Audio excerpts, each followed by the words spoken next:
Ya, oke, baik.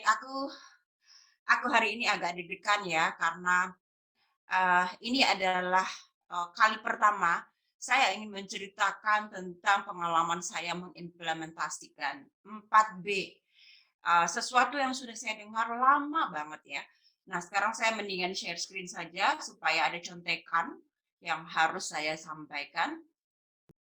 Udah kelihatan ya? Oke, thank you. Jadi, saya tidak memberikan judul dari sesi yang diberikan kepada saya ini, karena judulnya sebetulnya sudah ada di flyers-nya dari Wiloka ya, porsi dan proporsi 4B. Porsi dan proporsi 4B ini justru menurut saya nanti adalah ujung dari pertemuan kita sebagai bahan diskusi.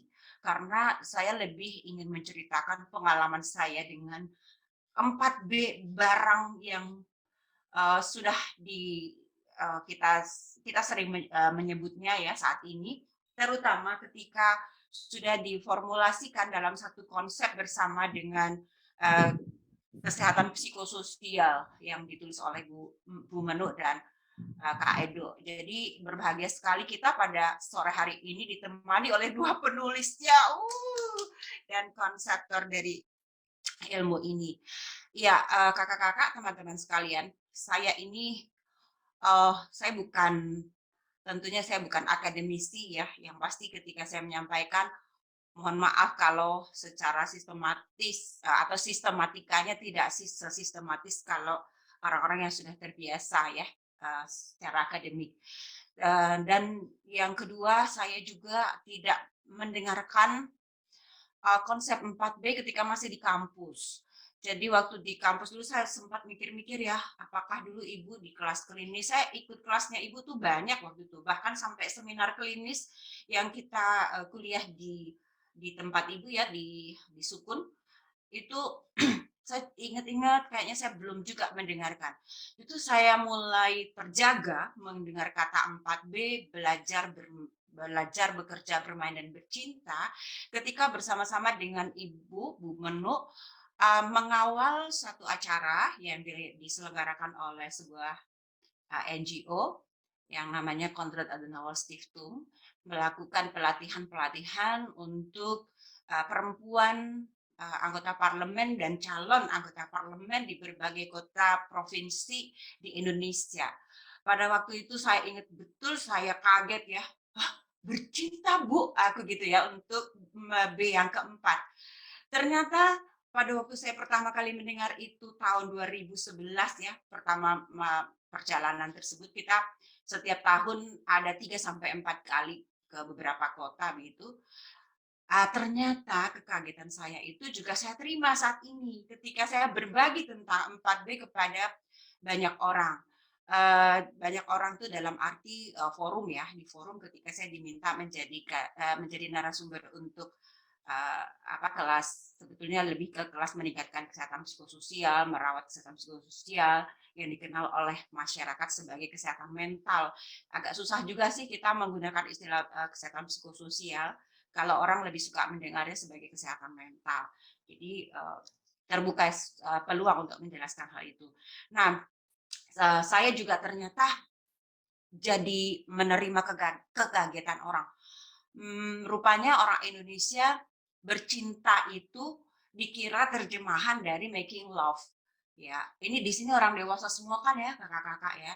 Lalu saya jelaskan bahwa bukan, ini tentang sesuatu yang berhubungan dengan perasaan berbagi, perasaan terlibat dengan makhluk hidup lainnya, terutama orang lain dan sebagainya. Jadi lebih tepatnya sih dari loving. Nah, seperti itu saya, Pak, menceritakannya. Nah, lalu dalam pertemuan-pertemuan ketika saya berbagi tentang 4B, saya sekedar, eee, menyampaikan ya, karena saya mendengar dari ibu, saya mengikuti ketika ibu Menu menyampaikan di kelas, lalu saya ikut mempraktekkan apa yang, ibu sampaikan. Ya, tadi, dalam CV saya yang dibacakan oleh Kak Pepi disebut saya JEPers, iya, Jepers ya, Jepers enaknya ngomongnya itu. Itu, saya bilang, sama Kak Pepi ini harus disertakan, saya seorang Japers sejati, maksudnya apa? Pokoknya saya followersnya Ibu deh gitu ya. Eee eee, followers di sini tuh bukan berarti, apa eee, mengkultuskan tidak ya, Bu, ya, tetapi lebih kepada apa yang Ibu sampaikan dan Ibu ajarkan itu sangat saya dengarkan dan saya praktikkan di dalam, apa, terutama sih ketika berpraktik sebagai psikolog ya. Sempat waktu itu saya ingat, saya, agak bertanya-tanya, sebenarnya tugas psikolog itu sejauh mana begitu ya, dan itu di media sosial saya ingat itu dan Ibu kemudian memberikan komentar yang waktu itu membuat saya, insight juga. Oke, saya teruskan lagi ini karena ngobrol-ngobrol terkait 4B, akhirnya setelah muncullah buku ini memberikan semacam penguatan ya, bahwa 4B tidak sekedar sebagai suatu ungkapan yang dapat menjadi cara kita mengelola diri kita, mengelola emosi kita, mengelola, kesehatan psikososial, tapi ini juga sudah menjadi semacam, teori ya, yang bisa kita ambil sebagai dasar ketika akan menyampaikan, eee 4B di dalam, proses berbagi kita kepada orang-orang lain, terutama kepada anggota masyarakat yang saya rasa di masa pandemi ini sangat-sangat membutuhkan begitu ya, masukan, motivasi, ajakan, cara terkait, kesehatan psikososial. Nah kemudian, mmm, oke, ya. Kemudian saya, diminta oleh sebuah organisasi yang bagi saya organisasi ini, eee, terkait betul ya dengan roda perekonomian yang ada di negara ini, sehingga saya merasa saya betul-betul harus, konsentrasi penuh fokus ya pada apa yang mau disampaikan terkait meningkatkan kesehatan psikososial. Lalu saya ngobrol sama Kak Edo, minta saran, "Kak Edo gimana ya ini enaknya dibikin kayak apa?" Gitu ya. Karena yang jelas saya itu sekarang semakin meyakini bahwa 4B itu amat sangat, efektif dan efisien untuk diterapkan terkait dengan meningkatkan kesehatan psikososial. Lalu Kak Edo memberikan saran terkait apa, saran Kak Edo itu saya tangkap sebagai, eee, sistematika. Jadi sistematika ketika kita menyampaikan 4B kepada anggota masyarakat, kita mulai dari 4B, kemudian membahasnya sampai kepada pengelolaan emosi yang tentunya ala JEP juga ya. Lalu sampai juga pada konsep Ugahari ya, di sini yang diambil dari, Suryo Mentraman gitu ya, yang tentunya terdapat juga di dalam buku Kesehatan Psikososial. Ya, saya itu PR-nya tuh luar biasa itu. Saya mikir, kadang saya tuh mikirnya tuh sampai nggak nulis apa-apa, ya cuman bengong mikir, "Ya habis ini diapain ya, habis ini diapain." Terus saya baca lagi. Jadi ini buku jangan-jangan kalau dihitung-hitung, udah entah berapa kali gitu saya baca bolak-balik. Akhirnya saya menemukan satu formula untuk Alarini ya, Alarini, ketika akan menyampaikan keseluruhannya itu akan sangat membutuhkan energi yang besar. Karena menyampaikan tentang 4B saja itu, cukup menguras energi. Belum lagi ketika kita akan meminta audiens untuk melakukan evaluasi terhadap aktivitasnya yang berhubungan dengan 4B. Nah, jadi saya bagi tuh jadinya Kak Edo, saya bagi penyampaiannya, walaupun itu di kelompok dan komunitas yang berbeda begitu, saya bagi tetapi semua yang mendapatkan, materi itu, semuanya melaporkan bahwa mereka mendapat insight. Jadi itu hal positif banget buat saya yang membuat saya makin termotivasi bahwa 4B ini wajib kita seriusi untuk kemudian dikembangkan sebagai sebuah, alternatif dalam merawat, kesehatan psikososial. Ya. Nah, ini tadi ceritanya tentang saya sendiri belum ya. Nah, lalu tentunya kalau saya mau berbagi, mestinya kan saya harus melakukannya dulu ya. Saya ingat waktu di, workshop bersama Kak Edo dan Bu Menu, kita, diminta mengisi, tabel terkait dengan jurnal, harian kita begitu ya, yang nanti akan, diperhitungkan sebagai, porsi dan proporsi 4B di dalam kehidupan kita, yang sudah dilewati. Nah, tapi waktu itu saya, terus terang ngisinya masih bingung waktu itu, dan saya sendiri juga, eee, tidak terbiasa ya mengisi di dalam kotak-kotak begitu ya.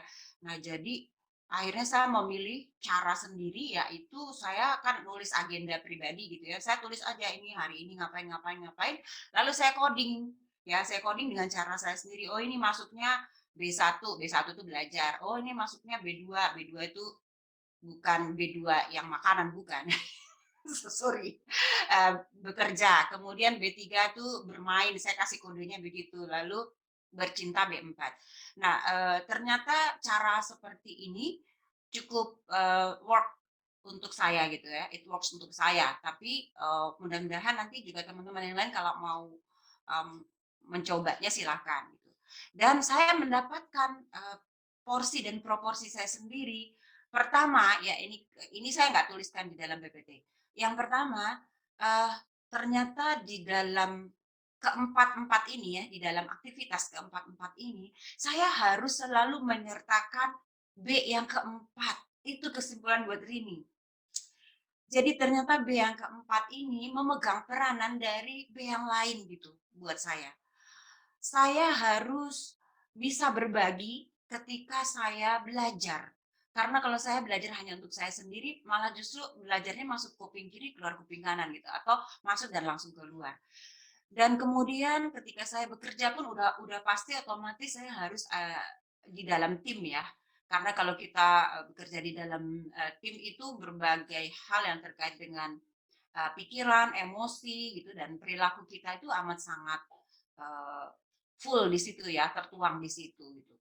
Dan juga tentunya bermain, karena perasaan senang kita ketika kita melakukan suatu aktivitas berhubungan dengan orang lain dan juga benda-benda yang di sekitar kita itu juga, membutuhkan love ya, membutuhkan cinta begitu. Itu, love subjektif ala aku ya. Nah, saya sendiri itu tidak terlalu bisa megang tanaman gitu ya, tetapi ternyata ada orang yang terhadap tanaman itu luar biasa, sangat, bisa merasakan, chemistry ya, istilahnya itu berhubungan dengan tanaman.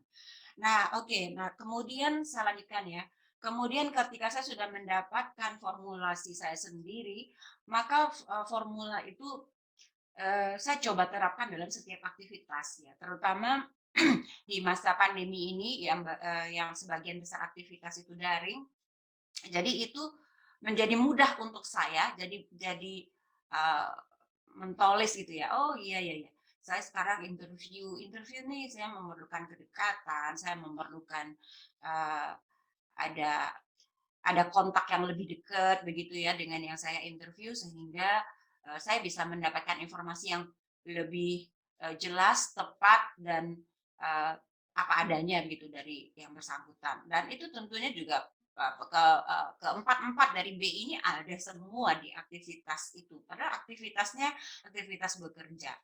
Ya, dan seterusnya. Lalu kemudian, saya diminta oleh salah satu, organisasi ini adalah lembaga pemerintah yang ya, puji syukurnya saya diminta untuk menjadi konsultan mereka begitu, menyelenggarakan workshop, semacam workshop yang itu bisa meningkatkan tidak hanya, kesehatan mental di masa pandemi, tetapi juga adanya, kepedulian. Jadi kepedulian antar pegawai yang, membuat kerjasama di dalam, organisasi ini menjadi lebih solid gitu. Kerjasamanya terbangun, saling pedulinya terbangun, eee, tapi juga, ada aktivitas mengasah mengasah, ilmu, kemudian berlatih meningkatkan, kompetensi di dalam pekerjaan. Dan aku langsung teng teng teng teng teng teng, ini pasti perlu banget nih gitu ya, 4B itu, eee, sangat, eee, akan sangat bisa diterapkan gitu di dalam program ini. Beberapa bulan menyusun, ya 1-2 bulan lah ya menyusun konsepnya, kemudian tentunya 4B masuk di dalamnya sebagai jantung daripada seluruh aktivitas itu. Nah, saya putar otak lagi bagaimana caranya supaya saya bisa mendapatkan informasi dari para peserta. Jadi di organisasi ini, satu unit eselon 2, ini mereka sekitar 70-an orang ya, satu unit ini. Dan 70-an ini dibagi dalam 3 kelas. Karena kalau satu kelas kan terlalu banyak orang berkumpul kan tidak diperkenankan waktu itu. Kita offline, bukan daring ya, offline, tapi di ruangan yang besar sekali, jadi tempat duduknya sangat jauh-jauhan gitu. Lalu akhirnya saya buatlah, ya ini saya lewati ya, sebenarnya tadi saya sudah sampaikan. Nah, lalu saya buatlah, silakan kalau kakak-kakak ingin mencoba melihat ke sini, saya buatlah semacam pertanyaan-pertanyaan yang mewakili dari aktivitas terkait dengan belajar, bekerja, bermain, dan bercinta yang dituangkan di eh, apa ini namanya, hmm, link ya, link. Lah kok malah kebuka linknya?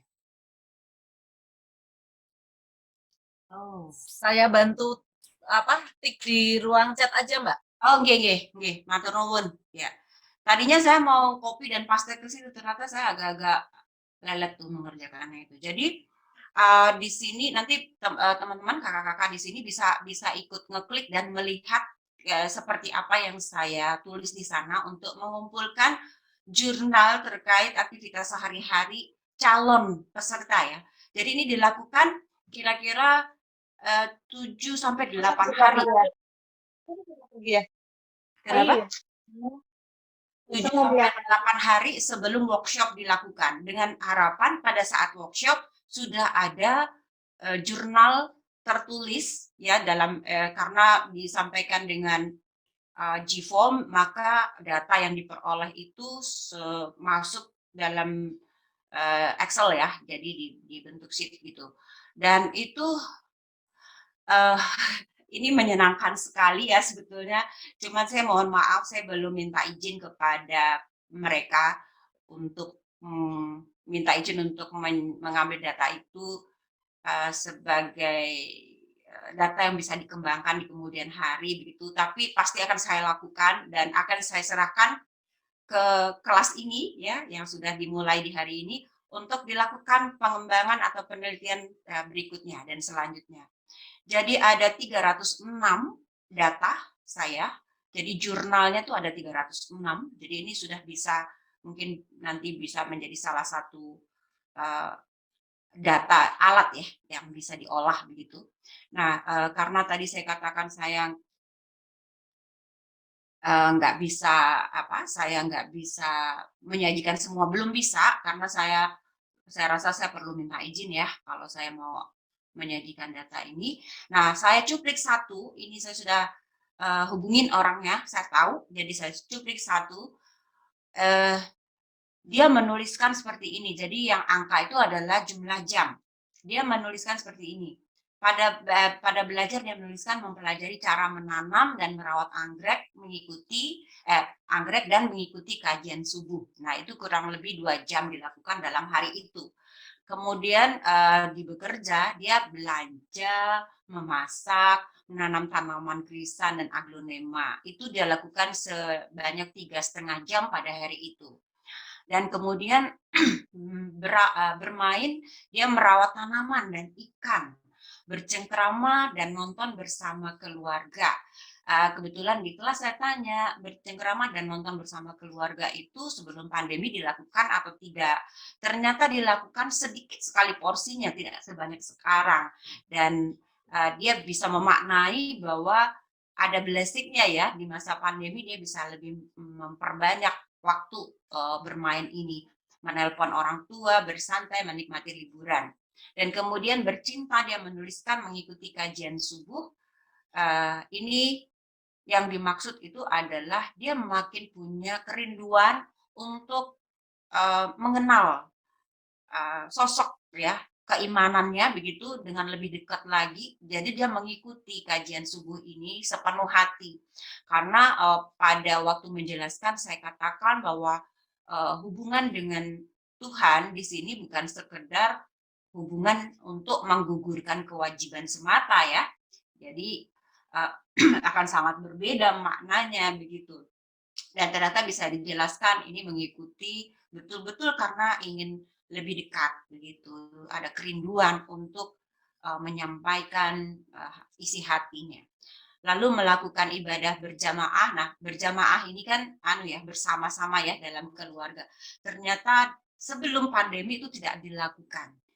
Dan pada masa pandemi itu, lebih banyak dilakukan, bukan tidak dilakukan tapi lebih sedikit porsinya, dan di masa pandemi ternyata jauh lebih banyak porsinya ya, jadi dilakukan lebih banyak porsinya.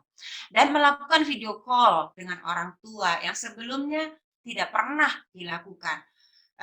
Kalau dulu rasanya untuk, berbicara dengan orang tua, menumbuhkan rasa saling terikat, memperhatikan, bertanya, menceritakan pengalamannya, meminta nasihat mungkin juga kepada orang tua, itu dilakukan, eee, harus datang gitu ya, harus datang ke tempatnya, lalu, dalam satu pertemuan yang panjang gitu ya. Nah ternyata, dengan video call pun bisa dilakukan. Jadi bercinta itu tidak terbatas pada kita harus bertemu secara fisik, tetapi video call pun ternyata rasanya sama sih katanya, sama-sama kayak bisa menyentuh, padahal sih cuma melihat di layar gitu ya, itu bisa terasa. Oke, ini mohon maaf saya ambil satu contoh saja, tapi kalau dihitung butuhnya berapa nih? 10, 15,5 jam ya, berarti selebihnya adalah waktu tidur dia. Nanti nanti juga mungkin termasuk akan didiskusikan barangkali KPP apakah application apa ya? Saya kok ada notifikasi,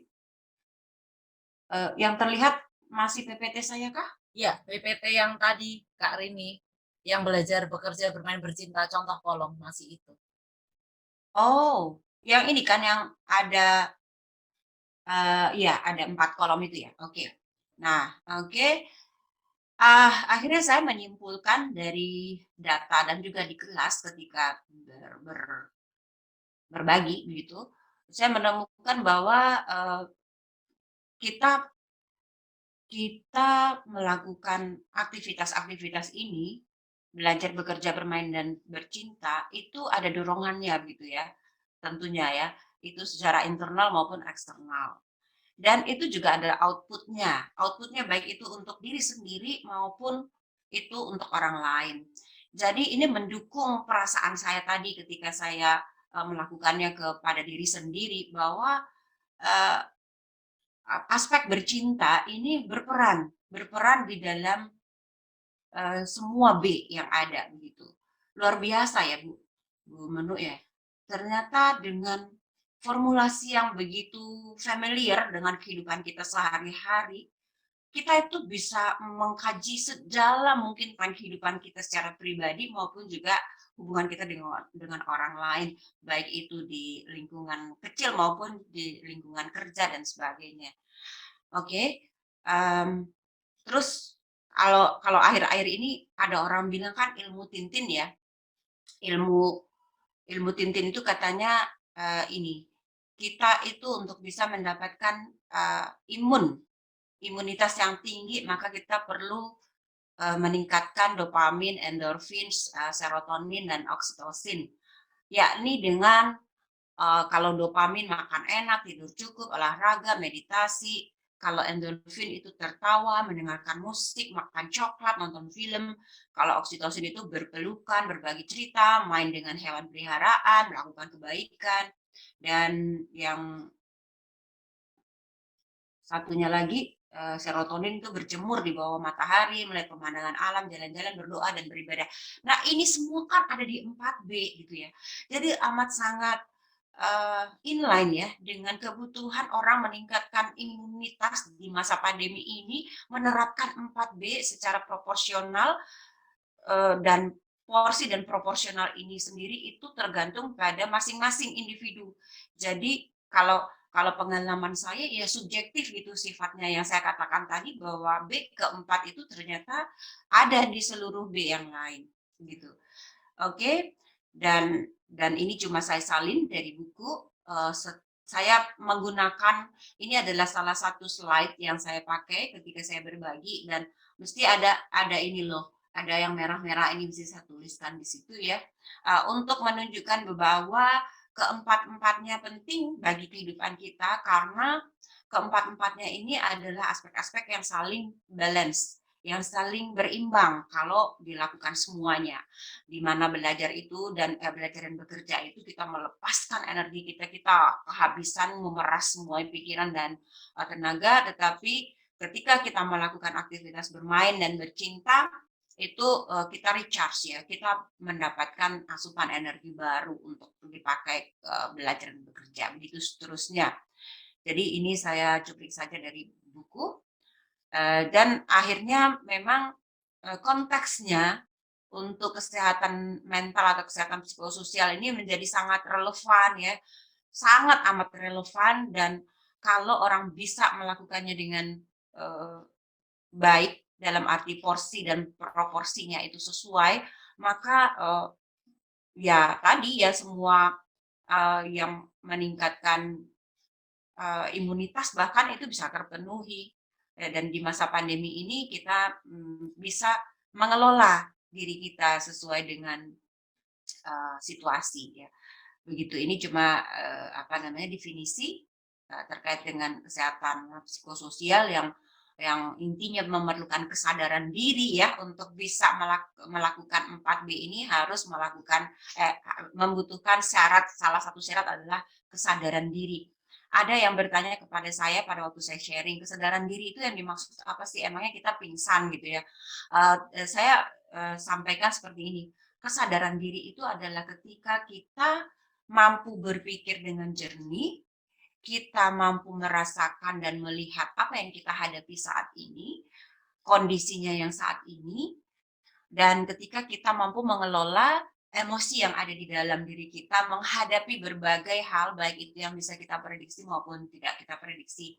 Artinya pada saat kita tidak secara sadar mau berpikir untuk menghadapi situasi yang kita lihat di depan kita, maka itu berarti kita nggak sadar gitu, kita kesadaran diri kita kurang.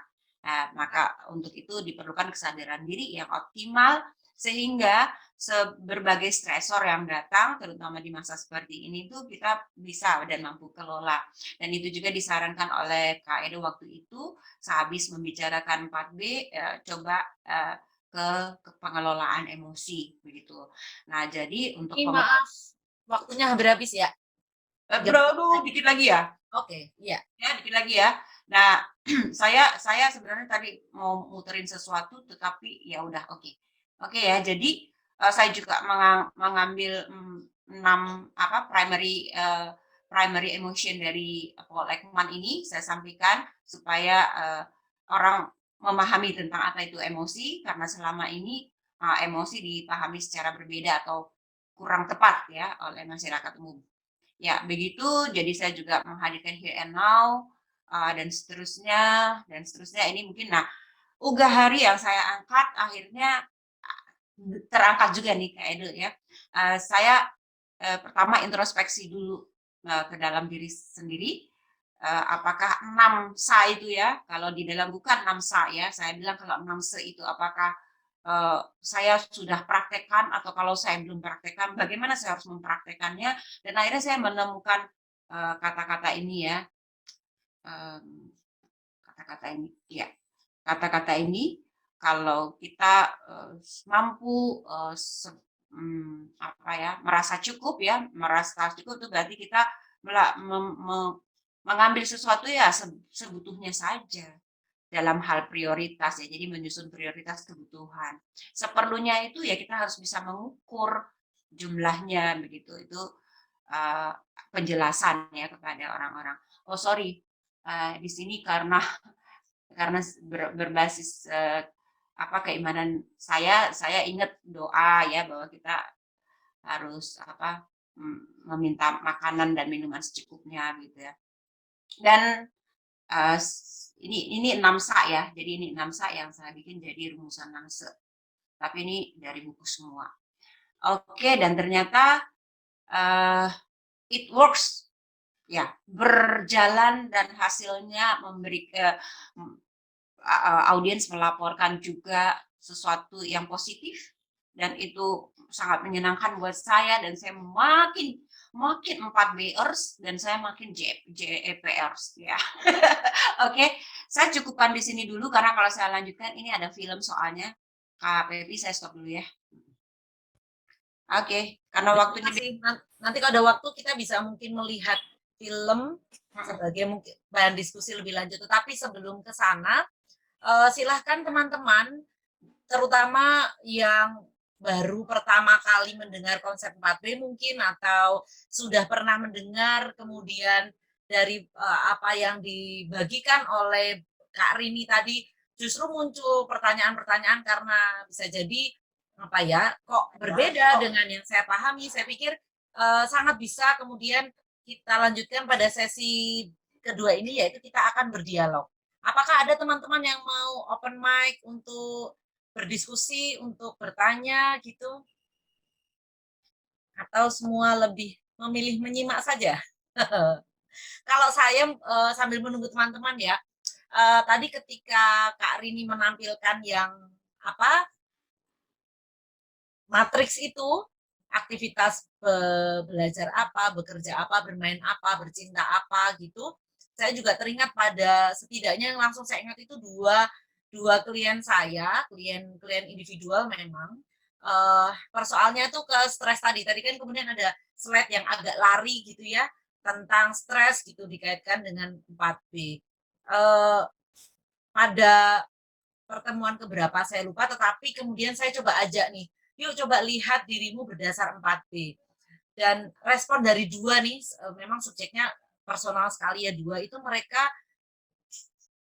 definisi saya tuh kayak kaget, oh ternyata dari mengolah stres itu tidak harus kayak aku harus mempelajari sesuatu yang baru, apakah itu relaksasi tertentu atau meditasi tertentu atau bahkan teknik yoga, tetapi bisa ya berangkat dari 4B ini dan ternyata ada yang sangat-sangat berminat, sangat-sangat berasa gitu. Saya sudah mengundangnya hari ini tetapi mungkin apa namanya sedang ada kegiatan lain karena dia bilang bahwa boleh nggak saya mendalami lebih jauh tapi saya backgroundnya nggak psikologi. Saya bilang ya nggak apa-apa gitu. Saya bahkan menawarkan buku itu dan dia sudah mengorder ke Wiloka juga dan itu digunakannya karena dia sudah hampir 3 tahun bermasalah dengan mata dan ternyata dokter matanya tuh menemukan tidak langsung memang bahwa stres menyebabkan persoalan pada mata, tetapi ketika klien itu merasa nyaman, itu berpengaruh pada pengurangan apa namanya lensa yang harus dia pakai. Gitu. Makanya dia sangat tertarik untuk mencari pengelolaan stres yang cocok. Gitu kira-kira.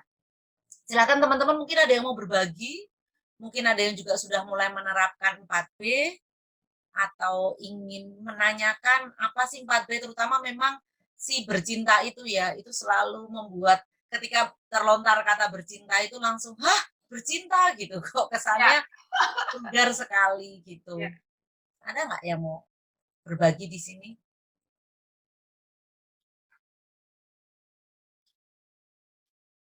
Oke, saya sambil menunggu saya juga bisa. Oh boleh, boleh sih Kak Edo. Silakan open mic Kak Edo. Oke, selamat sore Kak Rini, Kak Pepi, Iya dan Kakak, selamat teman-teman. sore. Gini sambil nunggu teman-teman untuk ada yang mau tanya atau berdiskusi, saya membagikan pengalaman juga. Jadi, ceritanya saya aduh kok jadi kayak pamer ya, tapi bukan pamer, sebenarnya pengen riset gitu ya, pengen riset gitu sebenarnya mempraktekkan. Jadi saya membeli jam pintar atau smartwatch gitu ya. Hmm. Lalu dari situ ada pencatatan grafik yang saya kira bisa untuk analogi dengan 4B ini gitu loh. Saya bagikan screen share bisa nggak ya? Bisa, bisa. Bisa. Silahkan Kak Edo. Ya ini sekedar lontaran ide aja untuk memanasi gitu ya, memanasi teman-teman gitu ya. Jadi di sini misalnya di grafik ini, kelihatan nggak ya ini? Maintaining fitness. Ya, nah ini adalah angka apa, angka yang menarik, karena jam ini mencatat misalnya, kalau yang hijau di pojok kanan ini, itu adalah olahraga, Hmm. yang hijau di sini adalah sumber daya ya, dia nggak tahu ngitungnya gimana algoritmanya, yang ungu ini tidur, waktu tidur saya gitu, Hmm. selama seminggu. Nah ini hari Rabu kok ada error nih ya karena apa, jadi penentuan jam tidurnya itu kita bikin standar, jadi saya bikin standar jam 11 malam sampai jam 5. Nah di luar itu mungkin nggak dihitung sama dia gitu, sedangkan saya mungkin tidak seteratur itu tidurnya. Lalu di sini ada langkah, steps, sama kalori menurut kalori perhitungan dia gitu. Nah ini menarik juga kalau belajar bekerja, bermain, bercinta itu dihitung kayak gini juga dan ada apa namanya, grafiknya seperti ini gitu loh, Kak Rini dan Ya. Kak Pepi. Jadi misalnya ini training ini kita anggap sebagai bekerja misalnya, resources itu belajar, tidur ini bermain, lalu yang apa, yang steps misalnya itu bercinta gitu. Jadi ada grafiknya masing-masing, lalu kombinasinya nanti ya, dalam satu halaman seperti ini gitu loh. Hmm. Nah ini asik juga seandainya soalnya aplikasi jam ini juga open source, saya lagi mikir juga gimana caranya untuk memasukkan kode 4B ke sini gitu ya. Jadi Ya, ya. dengan jam ini kita bisa nah itu kembali ke kesadaran yang Kak Rini bilang tadi ya, jadi dengan misalnya pengalaman saya pakai ini dengan jogging, Ya. jogging saya pakai jam ini saya lebih menyadari apa yang saya lakukan gitu, apa namanya, detak jantung saya berapa, itu kan ada yang optimal. Jadi kita perlu mengikuti range optimal itu. Ketika saya misalnya sehari-hari tidak saya hitung, ternyata dia cenderung turun ke range yang tidak efektif untuk olahraga. Jadi saya mesti nambah kecepatan, nambah tenaga untuk lari biar apa, mengikuti ukuran itu dan mungkin 4B bisa dipakai gitu juga pada akhirnya gitu. Jadi secanggih ini gitu loh maksudnya dan ada angka-angkanya yang bisa di-riset gitu, tidak sepenuhnya subjektif. Nah ini sebenarnya kegiatan ini juga subjektif karena misalnya waktu tidur itu adalah saya yang menentukan gitu. Hmm. Bikin target dan lari itu misalnya lari itu atau kalori itu saya yang menentukan targetnya. Mirip dengan 4B yang kita menentukan seberapa besar porsinya gitu. Jadi memang ada subjektivitas tapi ada objektivitas juga, ada angkanya. Dan ini misalnya rangkuman kalau misalnya kita bekerja misalnya bisa dicatat kalau di sini kan lari, kalau bekerja misalnya bekerja apa, nanti bisa dicatat juga detak jantung kita misalnya, kalau ada tekanan darah dan lain-lain gitu loh. Jadi bisa bisa ada data big datanya yang bisa direkam gitu loh. Ya. Ada grafik seperti ini langkah yang saya lakukan tiap hari dalam seminggu misalnya di pojok kanan ini, ya baru seminggu saya pakai jam ini jadi baru seminggu datanya. Ini kalori menurut dia, ya nggak tahu kalorinya benar atau enggak. Nah kemarin saya menghabiskan 951 kalori gitu, ya lumayan. Wow. Karena jogging gitu ya, jogging. Baru mau nanya ngapain aja itu Mas? Iya. Jogging, lebih ke jogging. Jogging setengah jam. Nah ini ada maintaining fitness-nya, ada grafik-grafik seperti ini ya. Menarik juga kalau 4B kita bisa dipakai seperti ini dan kalau teman-teman lain yang belum tahu kan grafik yang selama ini dipakai kan masih seperti ini gitu ya. Jadi Ya. manual kita masukin dan grafik akhirnya jadi kayak gini. Masih sangat sederhana sih, ya semoga nanti semakin lama semakin bisa dikembangkan. Jadi Yes. ada baseline-nya gini, nanti tiap harinya ada grafik seperti itu tadi gitu, seperti jam tadi. Itu sih, sharing pengalaman saya. Oke, terima kasih Kak Edo. Stop Ya, sharing-nya gimana? Stop sharing. share. Di atas biasanya. New share? Oh udah, oke, sip. Ya, saya juga tadi mendengar terus merasakan memang kadang tuh kita butuh sesuatu yang terlihat ya, Kak Edo ya. Jadi kayak oh ini kaloriku baru 100, lari lagi, padahal udah ngos-ngosan, tapi kok udah kelihatan kaloriku kebuang udah 300, santai aja deh gitu ya. Nah, itu yang memang kadang-kadang ketika subjektif jadinya kita nggak tahu nih porsi dan proporsinya ya. Sebelum dikomentari oleh Kak Rini, mungkin nanti sekalian ini Laura mau buka mic kah atau cukup saya bacakan? Sebetulnya akan asik kalau mau buka mic ya. Oke, sambil saya bacakan nanti boleh langsung buka mic bila berkenan.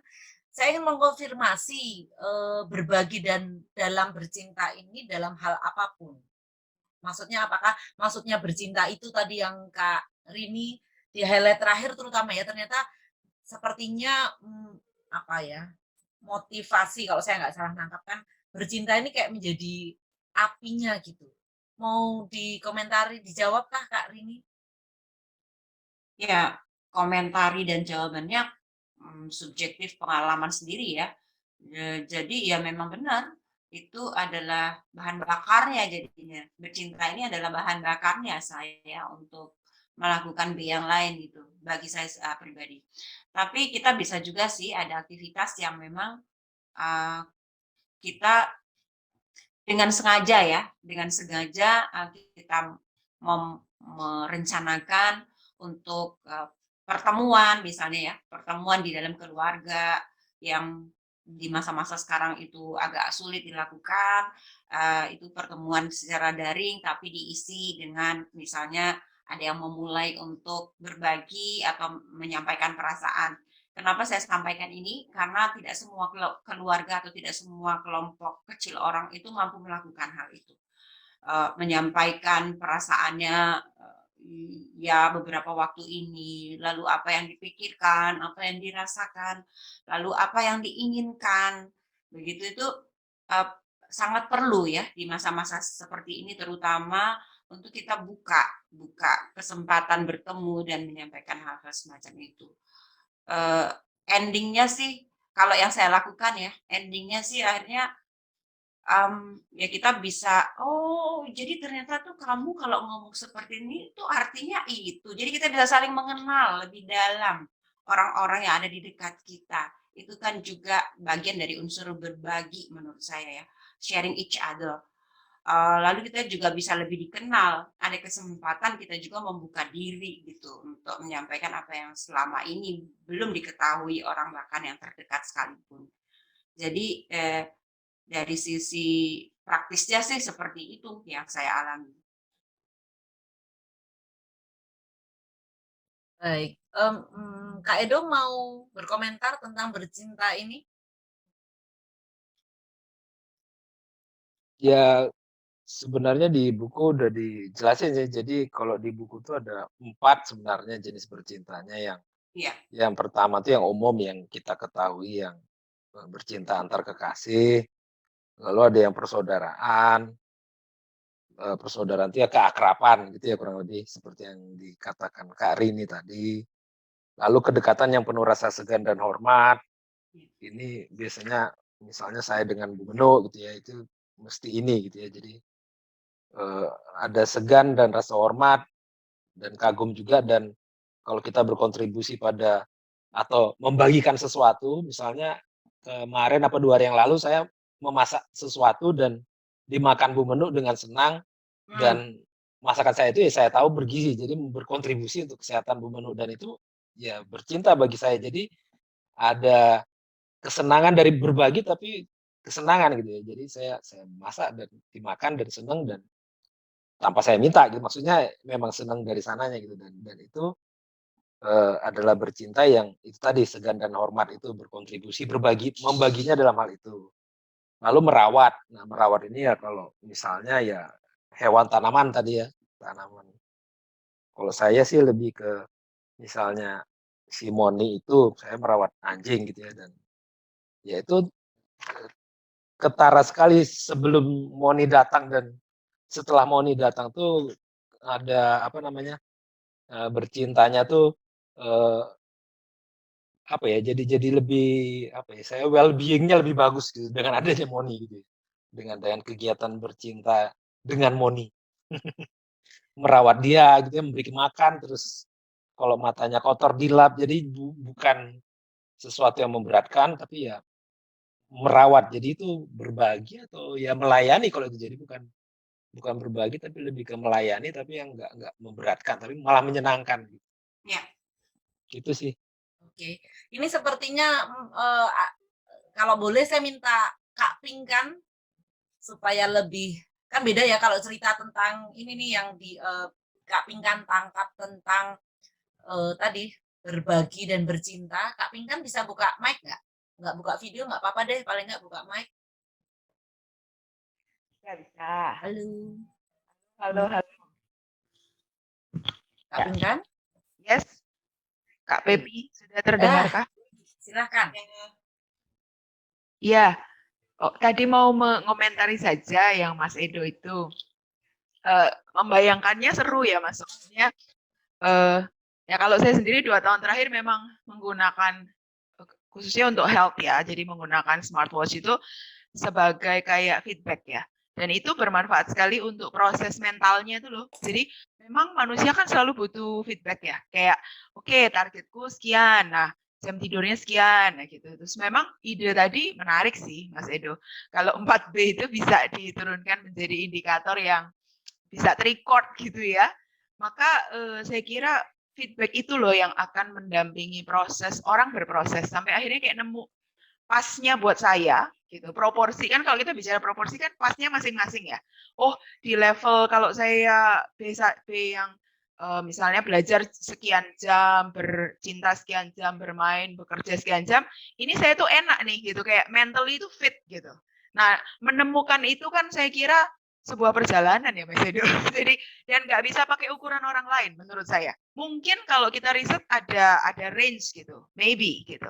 Tapi saya kira yang menarik adalah justru kalau orang tuh memulai journey-nya sendiri untuk menemukan proporsi 4B yang pas buat saya. Nah, itu takes time. Lalu kalau ada record perekaman-perekaman, I think itu akan membantu sih. Jadi kayak membantu menemukan apa itu ya Mas, resep. Jadi pasnya buat saya itu segimana.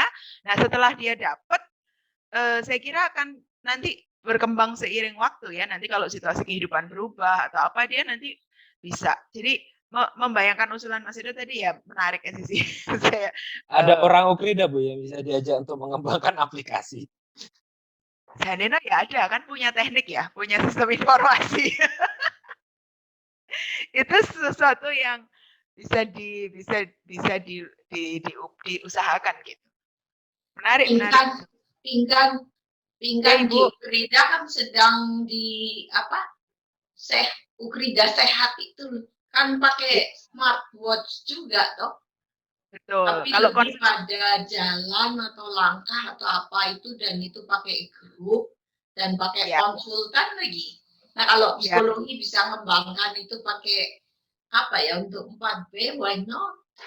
Betul, Bu. Betul. Jadi kerjasama dengan itu mereka itu loh. Ya. Jadi ditambah aplikasinya. Ya, kita bisa usulkan ya Bu ya. Iya. Monggo lah, aku nggak ikut-ikut. Aku nulis buku aja. Iya, terima kasih sharingnya Kak Rini. Tadi saya mendengarkan juga. Itu malah sudah keren, sudah coba dipraktekkan. Iya Bu Jeb, saya juga beberapa kali kalau membawakan webinar tentang kesehatan mental, saya menemukan konsep 4B itu mudah ditangkap orang, Pak Mas Edo dan Bu Jeb. Jadi saya udah coba dari yang orang kayak misalnya anak-anak remaja, anak pemuda gitu ya, lalu sampai ke orang-orang yang tidak terlalu kenal psikologi, daripada kita masuk dengan definisi kesehatan mental WHO gitu ya atau apa, tuh kayaknya rumet gitu. Tapi begitu orang dibilang 4B gitu ya, oh kalau sehat mental itu 4B indikatornya gitu diterangkan, nangkepnya cepat. Jadi saya kira ini sesuatu yang ya perlu terus diopeni supaya seperti yang ditulis di buku kan Mas Edo juga bilang ini masih model yang rasanya akan jadi makin kuat kalau ada data-data yang bisa mendukung itu gitu ya. Begitu, pengakuan sekalian, soalnya saya juga pakai, tapi saya tulis kok JEP. Saya kutip gitu. Terima kasih Kak Rini, Kak Edo, Kak Pepi. Ya, ini suara saya masih masuk nggak ya? Saya Masuk. meminta Yoga untuk backup saya karena koneksi saya agak nggak stabil gitu. Masih oke ya, Yoga kasih jempol ke saya. Masih. Nah, teman-teman, Masih. Good. Oke, tapi mohon maaf saya sepertinya belum bisa open video karena belum stabil. Nah, tadi kita akan berlanjut pada bagian yang mari kita mendiskusikan satu topik gitu. Harapannya nanti bisa terus diproses di study club-nya 4B. Beberapa teman-teman memberi komentar tentang feedback tadi. Kak Edo mulai dengan smartwatch gitu. Kak Pinkan juga menanggapi, lalu tadi kalau Kak Rini membagikan tentang menggunakan Google Form dengan pertanyaannya gitu. Nah, teman-teman dari beberapa ulasan itu apa yang memberi feedback tentang porsi dan proporsi 4B untuk apa nih yang bisa kita pakai sebagai feedback yang lebih objektif, kira-kira begitu. Dari contoh dan pengalaman Kak Edo, Kak Rini, Kak Pinkan, monggo kita brainstorming gitulah. Ada yang mau memberi ulasan dulu, diskusi dulu, sambil kami dari Wiloka mencatat untuk nanti kemudian kita lanjut ke diskusi selanjutnya begitu. Kak Pepi, kalau belum ada, saya mau melanjutkan satu pertanyaan nih. Boleh, monggo. Satu pertanyaan sejenis tetapi disampaikan oleh organisasi yang berbeda gitu ya. Pertanyaannya ya nih, boleh nggak kita menjalankan prinsipnya dari konsep ini, tetapi kita mengganti istilahnya gitu? Itu pertanyaannya. Mungkin ini ke Bu Menu kali ya?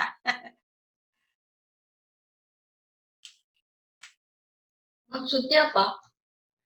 Iya, mungkin mereka itu merasa, kalau saya tangkap sih mereka terganggu dengan merasa tidak nyaman dengan istilah bercinta, Bu. Jadi diganti saja berbagi cinta. Ya boleh gitu. Itu pertanyaannya, Bu. Boleh. Ya? Boleh. Asik. Ditambahi kata berbagi kan podo bini. Oh, gitu.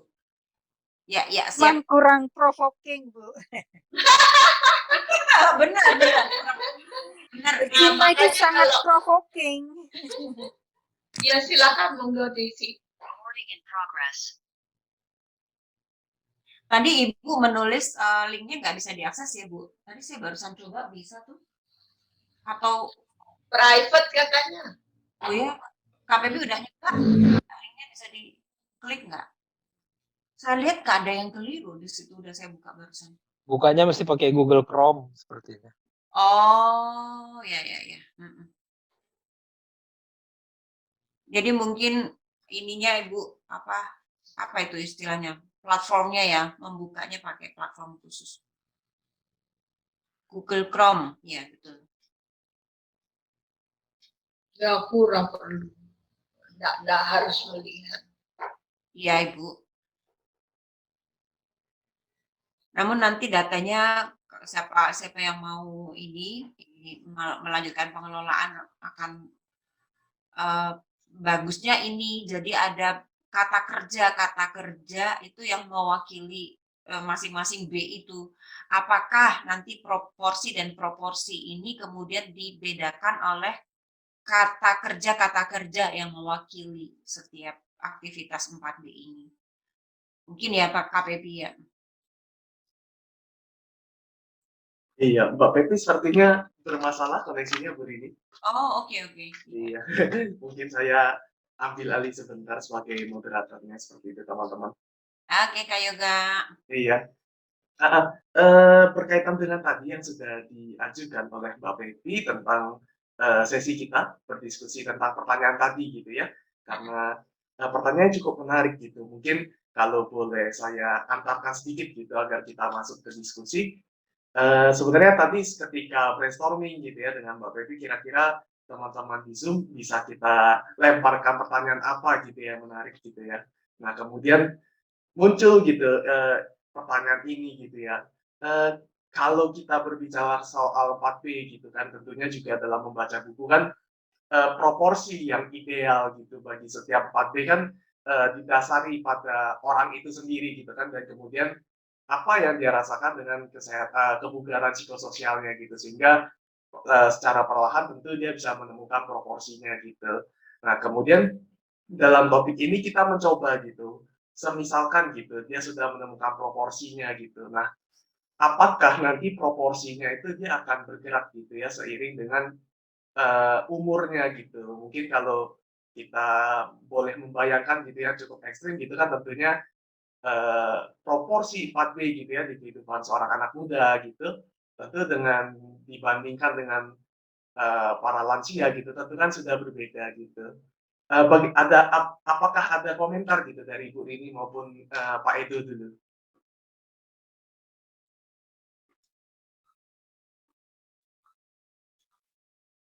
Aku nggak ada komentar.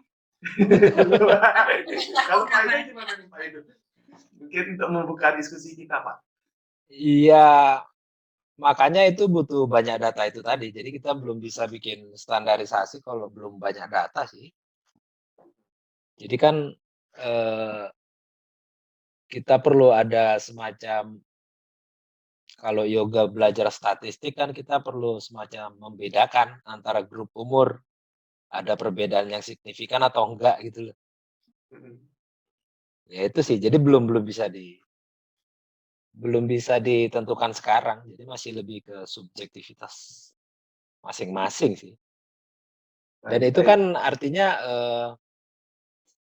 kembali lagi kita yang menetapkan. Ketika kita pakai proporsi ini udah rasanya senyatanya sudah nggak pas, ya berarti kan proporsi ini yang perlu diubah gitu loh.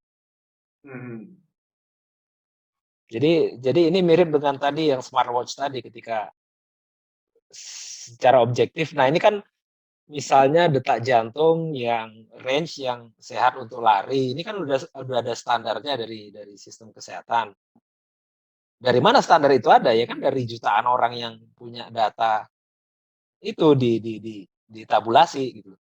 Umumnya range detak jantung segini ini sehat gitu loh. Maksudnya optimal untuk olahraga gitu.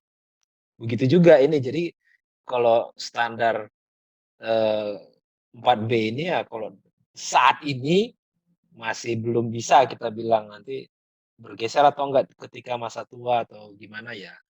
Kembali lagi untuk saat ini masih orangnya sendiri yang menentukan. Sampai suatu saat nanti ketika riset kita sudah cukup subjeknya untuk kita bisa membedakan golongan umur, baru kita bisa bilang misalnya ini loh usia segini sampai segini biasanya segini standarnya itu. Jadi sekarang belum bisa kita menentukan itu, ya masih diserahkan ke masing-masing orang dulu untuk sementara. Itu sih yoga. Baik Pak Edo. Makanya itu juga menarik gitu ya, kenapa terus mendorong kita untuk meriset 4D ini gitu. Tadi saya melihat Bu Ari tampaknya ada memberikan tangan gitu. Apakah Bu Ari ingin memberikan pendapat, Bu Ari? Ya, makasih Mas Yuga. Jadi sebenarnya kalau saya dari waktu pertama saya tuh nggak terlalu ya sebenarnya arahnya di kemana sih tentang 4D ini. Jadi setelah ikut beberapa kali baru mulai oh ya. Jadi sebenarnya kalau saya lihat konsep ini sangat universal ya. Jadi bisa diterapkan pada kelompok usia manapun. Nah, karena selama ini saya bekerja di bidang kesehatan, saya jadi berpikir sebenarnya pun misalnya ini, karena tadi juga disinggung-singgung tentang kesehatan mental, sebenarnya ini bisa ditawarkan sebagai konsep kesehatan mental yang original Indonesia ya malahan. Dan itu bisa ditawarkan ke bahkan dari untuk menakar keseimbangan kegiatan misalnya dari anak SD, siswa SD, SMP, SMA gitu ya. Jadi di samping kegiatan akademik yang harus mereka kerjakan, sebenarnya sekolah pun juga sebenarnya bisa mulai memperkenalkan konsep ini kepada siswanya. Jadi saya membayangkan sebenarnya guru-guru BK itu harusnya memahami konsep ini dan menjadikan konsep ini sebagai kayak semacam platformnya mereka di dalam menakar keseimbangan pendidikan di sekolah. Yes. Nah, ya kan? Nah, terus walaupun nanti penerapannya belum tentu harus di sekolah semua, tetapi seandainya nih misalnya nih, ini jadinya menurut saya jadi bagus banget kalau misalnya ada sekolah yang mau mengadopsi, ambil aja beberapa sekolah mau mengadopsi konsep ini untuk diterapkan di sekolahnya, sehingga guru BK punya apa namanya, punya amunisi untuk berdialog dengan orang tua. Jadi bukan sekedar kalau selama ini kan kalau yang namanya guru BK kalau di sekolah kan memanggil orang tua atau memanggil anak ketika bermasalah. Nah ini enggak, kita bisa memperkenalkan konsep ini kepada mereka dari kacamata positif side-nya gitu loh. Jadi kita mengajak orang tua, bertemu dengan orang tua, berdialog dengan orang tua itu untuk memperkenalkan, Bapak Ibu, apakah Bapak Ibu sudah menerapkan ini untuk anak-anak gitu loh. Nah, itu satu. Sekaligus kemudian sekolah sendiri juga harus menerapkan ini. Mereka ketika membuat kurikulum sekolah, itu juga kemudian menakar ini. Nah, kurikulum sekolah itu kan yang di sekolah, tetapi kan kemudian ketika anak diperkenalkan dengan konsep ini, mereka juga harus menakar apakah keseluruhan hidup anak itu dari hari ke hari selain di sekolah, sekolah katakan sebagai akademiknya ya. Nah, di luar itu apakah mereka juga udah punya perimbangan. Nah, kalau orang tua diberi bekal seperti ini kan mereka juga jadi punya apa ya istilahnya, punya amunisi loh. Oh iya, anakku tuh sebenarnya gimana ya? Nah, nanti di situ baru kan akan bisa bicara soal perkembangannya, ada masalah emosional atau enggak, kemudian yang lain-lain gitu loh. Jadi saya rasa seandainya bisa membawa konsep ini kemudian menjadi semacam apa ya namanya, sebagai semacam apa sih apa ya, konsep yang diterapkan di sekolah itu gitu ya. Kalau ada sekolah yang berani, oke, saya mau uji coba, kita terapkan coba dia kan, keren sekali itu Bu Munu dan Mas Edo. Atau biasanya saya bisa masuk nggak ini suaranya? Masuk. Oke. Nah, monggo Bu Ari. Ya. Jadi yang saya bayangkan itu, jadi kalau misalnya ada beberapa sekolah saja yang mau menguji coba ini selama misalnya 1-3 tahun, kemudian kita lihat bagaimana hasilnya dan itu bisa menjadi satu model, ini pengembangan model ya. Nah kemudian ya saya rasa akan bagus sekali ya. Jadi ketika bicara soal masalah mental health di sekolah, guru BK tidak hanya bicara soal anaknya nakal, anaknya bermasalah, tetapi justru berangkatnya dari ini loh, ada apa namanya konsep seperti ini, Bapak Ibu mari kita coba untuk menerapkan ini pada anak-anak. Itu yang saya bayangkan gitu ya. Keren. Oke, terima kasih Bu Ari. Iya, karena ini tadi yang saya catat lagi, semoga suara saya cukup bisa didengar. Jadi kalau Mas Edo dengan smartwatch yang itu sangat fisik, terus Kak Rini di organisasi dengan tadi mencoba dengan Google Form, lalu juga ada Bu Ari yang membayangkan dengan sekolah sebagai indikator kondisi kesehatan. Tempat ya eksperimen. Betul. Saya kok bayanginnya kayak KMS ya, di sekolah itu kalau saya sih ngelolanya TK, walaupun bukan TK saya gitu ya. Itu kan selalu indikatornya KMS, kamu udah vaksin belum, makannya gimana gitu ya. Dan sekarang yang ketika psikologis masuk menggunakan indikator 4B itu tadi gitu. Monggo Mas Edo atau yang lain, di sini sebetulnya ada tadi Laura itu di PGSD ya Laura, kalau bisa join untuk komentar menurut saya akan kaya sekali. Bisa join nggak ini Laura? Sebelum itu, monggo Bu. Ya. Ari, kamu kan kerjasama dengan Kanada, bisakah dikaitkan dengan kesehatan fisikmu? Gitu? Ya. Ini terus terang pengalaman kerja dengan donor bertahun-tahun itu sebenarnya itu juga mereka itu kan juga bawa konsep-konsep yang dari negara dari developed countries, dan sebenarnya itu banyak konsep-konsep yang sebenarnya memang lahir dari universitas-universitas di di negara-negara itu. Nah, mereka bawa konsep itu kemudian kemudian memang ada yang dimodifikasi jadi lebih applied dan lain sebagainya. Tapi pada prinsipnya memang biasanya konsep-konsep yang dibawa itu adalah pengembangan-pengembangan dari konsep-konsep dari universitas, misalnya kayak John Hopkins, Harvard, terus Oxford. Jadi kan mereka kan intinya bawa konsep-konsep itu. Jadi saya rasa nih kalau kita Bu Menu dan Mas Edo ini bisa memperkenalkan ini, dan kenapa tidak kita coba perkenalkan di sekolah. Jadi kan ada konsep orisinal Indonesia dan saya rasa ini gampang banget, istilahnya itu kan sangat friendly gitu ya. 4B tadi, bekerja, belajar, bermain, dan bercinta. Itu kan sesuatu yang mudah sekali didengar, diucapkan, nggak aneh-aneh gitu ya. Ini kalau saya loh Bu, saya berani nih, misalnya ada aja yang mau memfasilitasi 1-3 tahun Mas Edo sama sama Ibu menjadi advisory untuk untuk eksperimen ini di sekolah.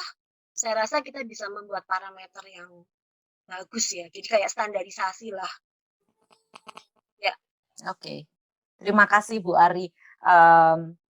Yang saya catat adalah bahwa indikator BTW sebagai refleksi kayaknya saya bolong banget banyak itu di bermain deh. Terlalu serius ya Bu ya, bekerja terus kayaknya. Serius, maksudnya ini juga sebenarnya kayak menampar muka sendiri ya, bahwa bercinta aja ya udah mulai lumayan lah sekarang gitu ya, tapi kayaknya bermainnya parah porak-poraknya saya. Iya, oke, makasih. Ya, terima kasih Bu Ari. Monggo komen, ini kita masih punya waktu lebih kurang 10 menit. Saya pikir, adakah teman-teman yang masih ingin memakai waktu untuk pertanyaan, untuk mengkonfirmasi mungkin? Jagongan ini nggak hanya akan hari ini sih teman-teman, nanti ketika ada teman-teman lain di study club yang seperti Bu Rini sudah menerapkan kemudian ingin membagi, maka jagongan ini direncanakan setidaknya 2 bulan sekali untuk kita adakan. Oke, apakah ada? Saya sambil mengamati ruang chat. Gambarmu freeze. Iya, gambar saya freeze, yang ya sudah saya matikan aja daripada mengganggu ya. Saya memakai 2 device ini. Jadi yang penting suara saya masuk ya Kak Edo ya. Masuk. Oke. Kak Edo atau Kak Rini? Ya. Kita ada 3 hal yang diskusi kita mengerucut ke sana ya. Satu hal tapi menjadi 3. Satu tentang tadi kan titik awalnya adalah porsi dan proporsi. Kemudian kita diskusi tentang bagaimana menandai itu, karena itu bisa sangat subjektif. Bahkan alat yang untuk kesehatan tubuh pun Mas Edo memberi catatan gitu, bahwa siapa nih yang menentukan, kembali lagi karena ada hal-hal yang sudah disepakati bersama, kira-kira kalau saya nggak salah menangkap begitu. Kemudian yang ketiga dari Bu Ari nih, bahwa ini bisa menjadi indikator yang sangat tadi catatannya adalah sangat orisinil gitu istilahnya, dan bagaimana kalau ini dibawa ke dunia pendidikan supaya nggak melulu tentang pencapaian target gitu. Monggo komentarnya untuk yang bagian terakhir, Kak Rini, Kak Edo, dan mungkin berkenan Bu Menuk nanti. Kak Pepi, saya nggak usah melanjutkan ya yang materi tadi ya, cukup sampai di aja ya.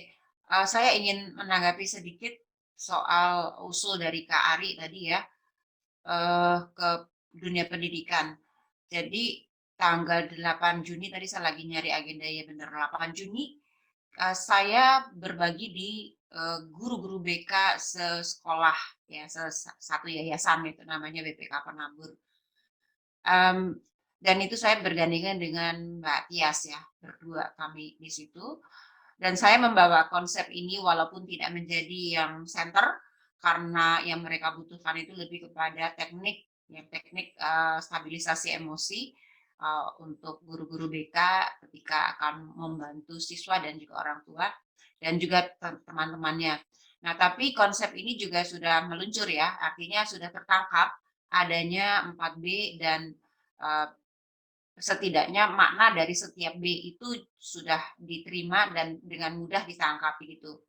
Dan baiknya pada waktu itu sih tidak ada yang bertanya tentang istilah ya. Saya rasa setiap kelompok akan berbeda gitu ya. Karena kemarin baru di sebuah organisasi itu justru yang pertama kali ditanyakan itu istilah gitu. Dan bahkan ada yang bilang saya nggak mau nih pakai istilah ini, boleh saya ganti Bu? Tanya gitu. Oh boleh Pak. Tapi bukan berarti dia menolak konsepnya, tidak, tetapi dia hanya merasa geli sendiri, tanda kutip ya. Jadi saya bilang ya sudah, saya tidak akan bertanya lebih lanjut, tapi mungkin itu ada pengalaman yang terkait dengan itu ya. Bapaknya langsung malu ya, langsung ketawa ngekek gitu.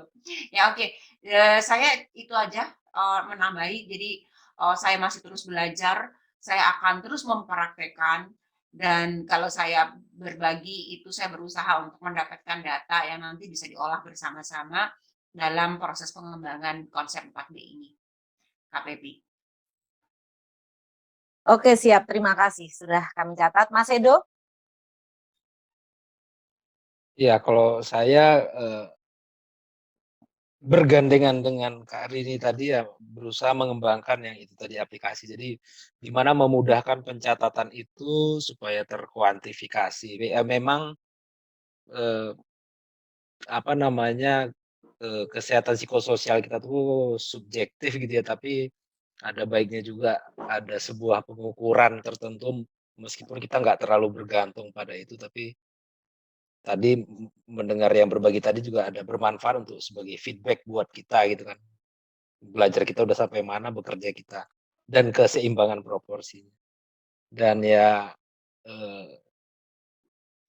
saya juga lagi berjuang untuk merekam kegiatan-kegiatan saya yang termasuk proporsi ini sehingga bisa jadi salah satu data juga dan ya mau mengajak teman-teman di sini juga mari kita coba masing-masing untuk menerapkan, melihat gimana dinamikanya gitu. Menarik juga sih untuk bermain-main dengan konsep ini.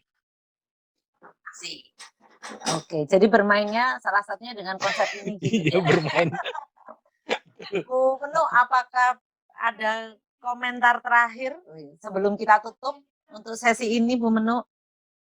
Ya, terima kasih Pepi Wiloka sudah membuat kelas ini untuk belajar lebih lanjut tentang 4B dan senang sekali mendengar antusiasme masing-masing untuk mengembangkan di bidangnya, apakah itu untuk personal maupun untuk keduanya, jadi personal and professional. Salut, terima kasih. Terima kasih Bu. Makasih juga Bu. Nah, teman-teman untuk sesi jagongan yang pertama kita sudah ada di akhir acara. Saya tidak akan menyimpulkan karena sebetulnya jagongan ini justru untuk mengumpulkan kembali berbagai pemikiran, komentar, ide terkait dengan 4B supaya semakin kita pelajari bersama. Teman-teman yang sudah mendaftar tentu nanti akan diundang kembali untuk jagongan-jagongan berikutnya dan sangat terbuka untuk yang berminat nanti di di kelas di klub study club 4B itu karena jagongan ini hanya salah satu wujudnya. Kalau memang nanti ada kemudian kita berkembang menjadi penelitian bersama tentu akan kami informasikan. Tetapi setidaknya kita terus mencatat, merefleksikan dan memproses 4B ini sehingga bisa semakin diterapkan dimanapun kita berada. Terima kasih sekali lagi teman-teman partisipasinya, terlebih pemikiran-pemikirannya. Terima kasih juga Bu Menu berkenan meluangkan waktu, Bu Rini dengan berbaginya hari ini membuat kita berpikir kembali dan juga Mas Edo. Saya kembalikan